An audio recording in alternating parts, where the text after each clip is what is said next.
تو یہ mobile Android آج یہ باطنی فحاشی ظاہری تو ہمارے آنکھوں کے سامنے ہے، لیکن باطنی فحاشی جس کا اشارہ قرآن نے دیا تھا، کون جانتا تھا کہ ایک وقت آئے گا یہ اینڈرائڈ فون کا زمانہ ہوگا، سوشل میڈیا کا زمانہ ہوگا۔ ہمارے نوجوان جن کے ہاتھوں میں یہ فون ہے وہ راتوں رات اپنی نیندیں قربان کر کے اپنے کسی فرینڈ سے چیٹنگ کر رہے ہوں گے، فیس بک پر باتیں کر رہے ہوں گے، واٹس ایپ پر میسیجز کر رہے ہوں گے، اور رات کی نیندیں قربان کر کے یہ حرام کاموں میں لت پت ہوں گے۔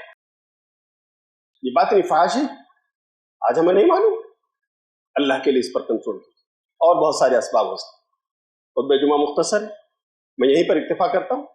اللہ تعالی ہمیں حیا اور شرم کو عام کرنے، اپنی نسلوں کو اس کی تعلیم دینے اور خود حیادار بننے کی توفیق عطا فرمائے۔